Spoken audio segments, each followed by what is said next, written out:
Good morning, my dear students. I hope you feel well. Today, we're going to explain Document 2, Nature and the Propagation of Nervous Information in Chapter 1, Nervous Communication.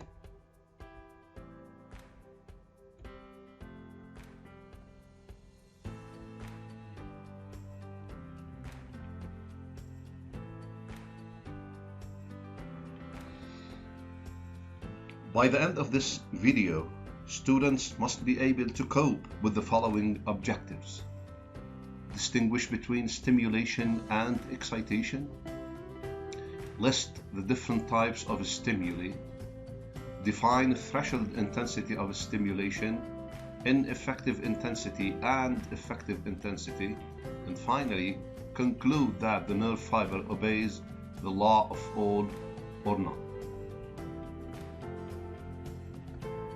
Basically, and to refresh your memory, I must remind you that the membrane of a neuron at rest has a natural polarity known as resting potential of -70 millivolts, where the outside is more positive as compared to the inside. As we electrically apply an effective stimulation on the neuron, the inside becomes positively charged and the outside becomes negatively charged, so that the depolarization propagates along the neuron. Now, what is a stimulation? It is an event capable of creating a nervous message. Actually, there are different types of stimuli: chemical, such as chemical molecule or flavor; electrical, such as electric current; mechanical, such as pressure or touch; thermal, such as change of temperature; and luminous, such as light. As a matter of fact, the electrical stimuli are the most widely used stimuli in biology because they are the cheapest and very easy to handle. Frankly speaking, each type of sensory receptor is specific to a single type of stimuli. As you can easily observe, the different sensory receptors in skin, such as Meissner corpuscles for touch and Pacinian corpuscles or Ruffini endings for pressure, these are easily seen in the skin. Now, what is an excitation? Excitation is the response of a nerve cell to a given stimulus. It is always known that the action potential is linked to the intensity of stimulation.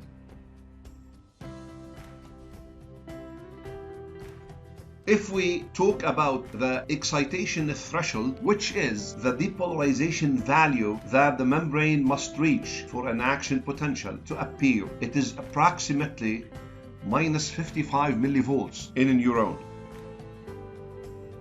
By looking at S1 and S2, we can easily denote that they are ineffective stimuli or below threshold stimuli that cannot produce action potential, while S3 is an effective stimulus capable of producing an action potential.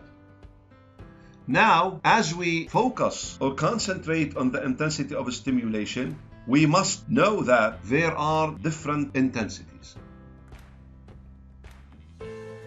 The ineffective intensity or below threshold that does not produce any action potential. The threshold intensity, which is the minimum intensity that produces basically the first action potential. And the above the threshold intensity, which is always an effective intensity capable of producing action potential at all times. Now, how does a nerve fiber respond to stimuli of increasing intensity? When a fiber is subjected to a series of stimuli of increasing intensities, the following plot is observed. I1 is an ineffective intensity because it does not produce an action potential. while I2 is the first intensity that produces the first action potential, and thus it is the threshold intensity. I3 and I4 are above the threshold intensities that are, of course, responsible for production of action potentials. Now, the three effective intensities are I2, I3, and I4 because they produce action potentials. Now, you can easily observe that the amplitude of the three recorded action potentials is constant and the same of 100 millivolts. Now, starting from threshold intensity, the response is the same where all the recorded action potentials are of the same amplitude, and this means that the nerve fiber obeys the law of all or none. Here is an interesting question. Does the amplitude of action potential change as it propagates along a nerve fiber? Well, basically, if we take a look at the behavior or response of the nerve fiber recorded by receptor electrodes placed at varied distances from the stimulating electrodes, what we observe here is a constant amplitude of 100 millivolts on the screen of the recording device. So, the action potential in a nerve fiber keeps the same amplitude regardless of the travel distance. Now, observe carefully the outcome of the pequeños corpuscles stimulation by three different intensities of stimulation.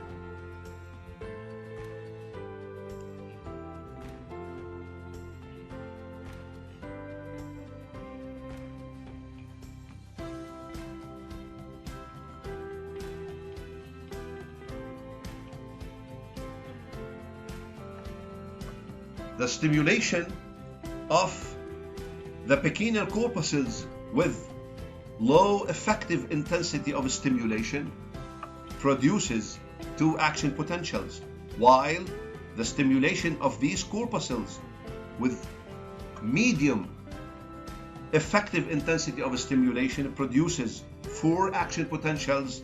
Moreover, the stimulation of the pequeños corpuscles with high effective stimulation produces six action potentials. And this means that as the intensity of stimulation increases, the frequency of action potential increases as well. This leads us to indicate that the nerve message along the nerve fiber is coded or modulated in terms of a frequency of action potential. Finally, based on what is preceded, the characteristics of the nerve message in a nerve fiber are: the nerve fiber obeys the law of all or none. The action potential only appears starting from the threshold intensity. The action potential has the same maximum amplitude starting from the threshold intensity. And finally, the nervous message is coded by the frequency of action potential having the same amplitude.